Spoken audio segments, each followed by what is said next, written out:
피터 린치의 투자 이야기. 투자의 기초. 하루라도 빨리 시작하라. 대부분의 사람들은 30대, 40대, 50대에 이르러서야 돈을 모을 생각을 한다.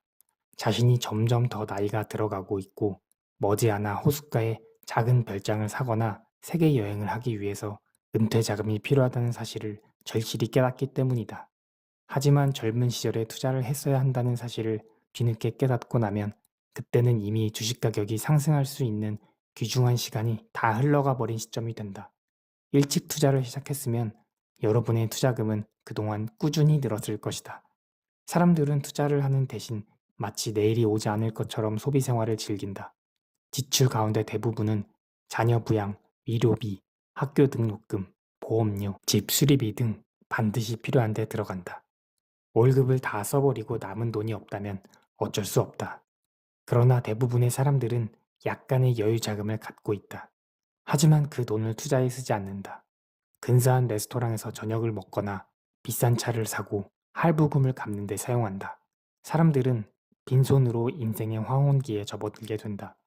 인생을 편안히 즐길 나이에 빠듯하게 살아야 한다. 나이 들어서 공공하게 사는 것은 젊어서 절약하며 사는 것보다 훨씬 더 우울하다. 이런 운명을 피하는 가장 좋은 방법은 부모님과 함께 사는 동안에 가능한 일찍 저축을 시작하는 것이다. 이 시기가 아니면 생활비가 들어가지 않는 때가 언제 또 있겠는가? 10중8구 부모에 의존하고 있기 때문에 부양할 가족도 없다. 부모가 집세를 내라고 하지 않으면 훨씬 더 좋다.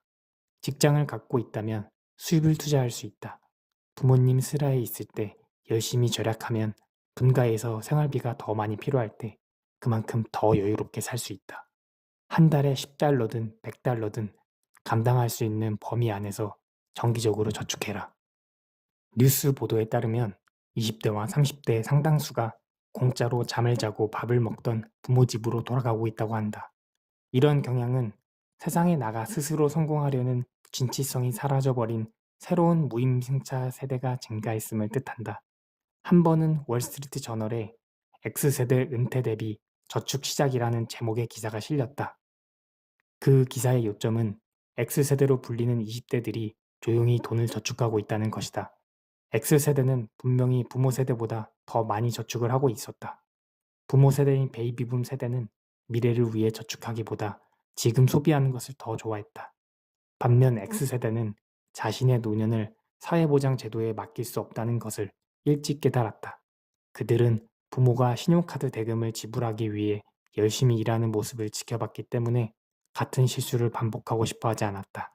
X세대는 부모와 함께 살면서 부모가 생활비를 부담하는 동안 재정적 독립을 추구했다. 이는 매우 긍정적인 발전이다. 더 많은 10대 청소년이 X세대를 본받아 비싼 차를 사는 사치의 함정에 빠지지 않기를 바랄 뿐이다. 대부분의 젊은이들은 인내심이 부족하다. 그들은 안정적인 직장에 취직하자마자 자동차 할부금이 노예가 되고 만다. 중고 소형차 대신 번쩍이는 신차를 운전하는 것이 훨씬 근사해 보인다. 그러나 남들 눈 때문에 허세를 부리고 살려면 많은 돈이 필요하다. 허세에 들어가는 돈이 얼마나 될까? 다음 이야기에 나오는 빅벨리와 셀리의 사례를 비교해보자. 빅벨리는 월마트의 매장 직원으로 일하고 있다. 그는 집에서 부모님과 함께 살기 때문에 모든 월급을 저축할 수 있다. 그런데 빅벨리는 2,000달러를 계약금으로 내고 2만 달러짜리 신차를 샀다.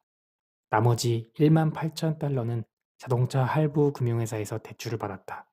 부모가 대출 서류에 서명을 했지만 돈을 갚는 사람은 빅벨리이다. 대출금은 연이율 11%로 5년 동안 갚아야 한다. 한 달에 400달러씩 자동차 할부 금융회사에 지불한다. 빅벨리는 자동차 할부 금융회사에 매달 400달러짜리 수표를 보낼 때마다 주눅이 들지만 친구들이 차가 정말 근사하다고 말할 때면 모든 것을 잊는다. 몇 달이 지나 자동차 문에 흠집이 생기고 바닷가 펫에 얼룩이 생기면 아무도 더 이상 신차에 대한 찬사를 보내지 않는다. 이제 빅벨리의 신차는 그저 그런 차일 뿐이다. 그는 아직도 할부금에 허덕이고 있다. 자동차 할부금을 내고 여자친구와 데이트를 하기 위해 야근까지 한다. 하지만 야근 때문에 데이트를 할 수 있는 시간도 줄었다. 5년이 지나 겨우 할부금을 다 갚았지만 빅벨리는 이미 매력을 상실한 신차가 지겨워지기 시작했다. 빅벨리가 추가로 지급한 이자만 6,000달러라는 점을 감안하면 자동차 구입에 들어간 돈은 모두 26,000달러이다. 여기에는 세금과 보험료, 유류비, 수리비 등이 포함되지 않았다. 시간이 지나면서 빅벨리의 신차는 여기저기 흠집이 생기고 엔진 소리도 거칠어졌다. 중고로 판다면 5,000달러 정도 받을 수 있을 것이다.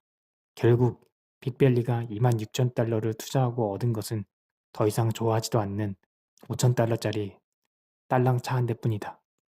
부모와 함께 사는 셀리도 빅벨리가 일하는 월마트에서 계산대 직원으로 일하고 있다. 그녀는 좋은 차를 사지 않았다.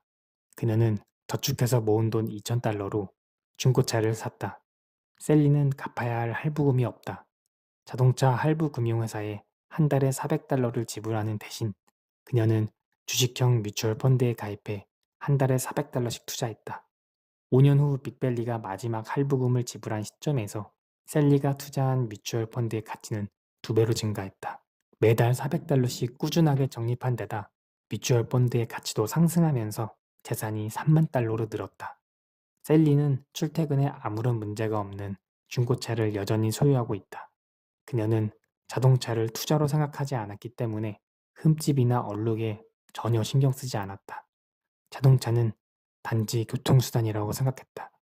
이제 경제적 교훈을 알려주는 이야기를 마무리하도록 하자. 셀리는 집 할부금을 지불할 만큼 충분한 돈을 벌었고 부모로부터 독립하려고 한다. 그러나 빅벨리는 여전히 빈둥거리고 있을 뿐이다. 빅벨리가 셀리에게 데이트 신청을 했지만 그녀는 자신에게 집을 소개해준 부동산 중개인에게 매력을 느끼고 있다.